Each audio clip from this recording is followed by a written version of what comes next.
Hello students, नमस्कार। Sunrise education में आप सभी का हार्दिक स्वागत है। और आज हम चलते हैं एक नए टॉपिक के साथ। तो इस टॉपिक का नाम है वाटर हायासिंथ। वाटर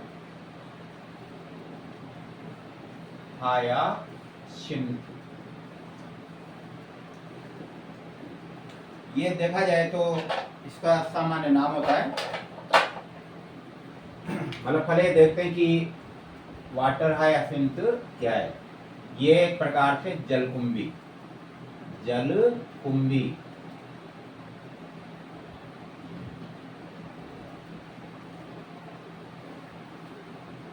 इसे बंगाल का आतंक भी कहा जाता है, यानी इसे बंगाल के आतंक के नाम से जाना जाता है।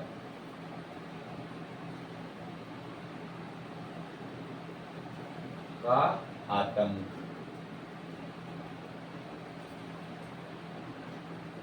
बंगाल का आतंक। तो ये देखें, ये जल में तैरने वाला एक पौधा है और ये देखा जाए तो ये भारत के सभी राज्यों में पाया जाता है। लेकिन सबसे प्रमुख जो बात है कि ज़्यादातर जो बंगाल में है, ये विशेषकर त्रासदी उत्पन्न करता है। तो देखा जाए तो विदेशी पौधा है ये, मूल रूप से ये अमेजन यानी दक्षिणी अमेरिका में इसका मूल आवास अमेजन का जो शेख था, अमेजन यानी दक्षिणी अमेरिका, दक्षिणी अमेरिका का मूल पौधा है। और इसे भारत में 1896 में लाया गया। भारत में 1896 में ये लाया गया। तो कई विदेशी पौधे जो भारत में लाए गए, जिसमें तंबाकू भी है। तो तंबाकू कहाँ से लाया गया था? पुर्तगाल से लाया गया था। तो ये जल में पाए जाने वाला एक पौधा है और जल में तैरने वाला, जहाँ पर जल भरा रहता है वहाँ पर ये ज़्यादा वृद्धि करता है। और देखें, सबसे बड़ी विशेषता है कि इसके काफ़ी जो पत्तियाँ होती है ना, काफ़ी चौड़ी रहती है। जैसे कि मान लीजिए 1 फीट के लगभग इसकी जो ना पत्ती का आकार हो सकता है। गोलाकार रूप से पत्तियां पाई जाती है। और विशेषकर इसमें जो आकर्षण का केंद्र होता है वो है नीले पुष्प। इसके अंदर गहरे आकर्षक नीले पुष्प पाए जाते हैं ये। तो नीले पुष्पों के कारण ये पौधा अगर देखा जाए तो जल में अच्छा लगता है ये।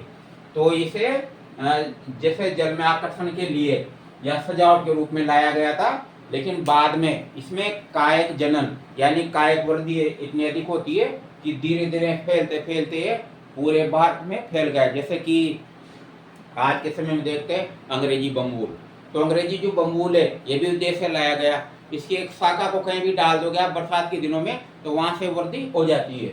तो भारत में ये लाया गया और ये 1850 के लगभग,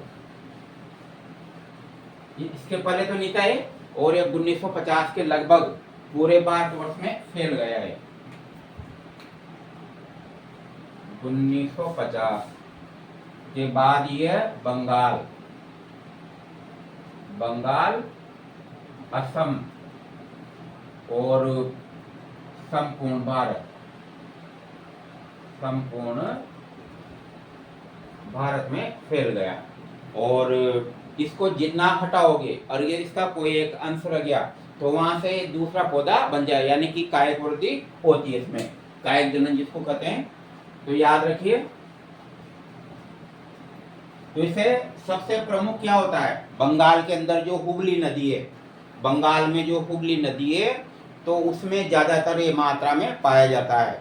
और वहाँ के जैसे जो ब्रिज रहते हैं, पुल रहते हैं, जैसे उदाहरण के रूप में ये सड़क मार्ग है। अब यहाँ पर जैसे पुल बना हुआ है तो इसके जो दरवाजे हैं पुल के, उसमें ये आपस में जो है ना फंस जाते हैं ये, और इसके कारण पानी जो है रुक जाता है। तो कई बार जो है पश्चिमी बंगाल में बाढ़ आ जाती है इसके कारण। यानी जो पुल रहते हैं उसमें अटक जाता है, बीच में फंस जाता है, जिसके कारण जल का जो बहाव क्षेत्र है वो रुक जाता है और उसके कारण धीरे धीरे जो है ना जल स्तर बढ़ता है और जो बंगाल में इसके कारण बाढ़ आ जाती है। तो याद रखिए, तो इसलिए इसको बंगाल के आतंक या बंगाल के त्रास के नाम से भी जाना जाता है। और इस जलकुंभी, नाम ही देखिए इसका जलकुंभी, तो मैंने अभी आपको बताया था चौड़े पत्तों वाली होती है, नीले पुष्प होते हैं और इसका वानस्पतिक नाम, वैज्ञानिक नाम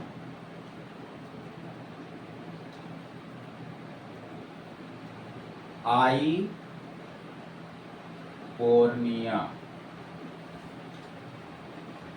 आपने देखा होगा जैसे जलकुंभी भी दो प्रकार की होती है, एक तो छोटी भी जलकुंभी रहती है और एक बड़ी जलकुंभी भी रहती है। तो जो ये जो होता है आइपोर्निया, इसका पूरा नाम होता है आइपोर्निया क्रेप्सिस, आइपोर्निया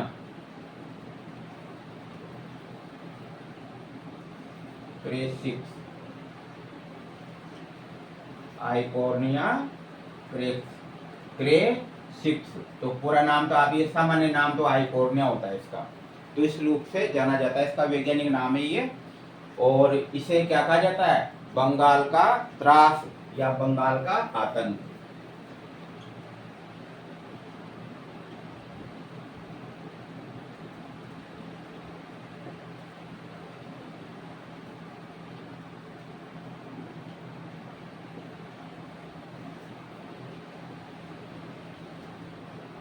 त्रास कहा जाता है, इस प्रकार का ये पौधा है। और अगर आप राजस्थान के हो, आपने देखा होगा कोटा के अंदर जो चंबल नदी है, तो जब नयापुरा से गुजरते हैं तो आपने देखा होगा पूरा पूरा जो पानी है वह हरा दिखता है, यानी उसमें मतलब वो पानी के अंदर सरलता से ये फैल जाती है और कुछ ही दिनों में पूरा का पूरा जो जल प्रवाह होता है उसको रोक देती है, इसलिए इसके कारण बाढ़ आ जाती है। इसलिए इसको बंगाल का जो आतंक या बंगाल के त्रास के नाम से जाना जाता है। कई बार इसको हटाया जाता है, लेकिन वापस अगर कोई एक सामान्य इसका भाग भी अगर रह गया पानी में या मिट्टी में, तो वहां से वापस फिर ये वृद्धि कर लेता है इस प्रकार से। और एक और इसमें याद रखिए, इसमें कायिक जनन पाया जाता है मुख्य रूप से, ये याद रखना। और जो कायिक जनन होता है उसी के कारण इसकी अत्यधिक क्या होती है, ये वृद्धि होती है। तो आज का ये टॉपिक था वाटर हायासिन्थ, कई बार ये प्रतियोगी परीक्षाओं में आ जाता है, तो इस हिसाब से मैंने आपको इसकी स्टडी करवाई है। इसमें एक और देखिए, इसमें जो है कीट या वायु परागण होता है, कीट या वायु परागण होता है। नेक्स्ट में कल स्टडी करेंगे।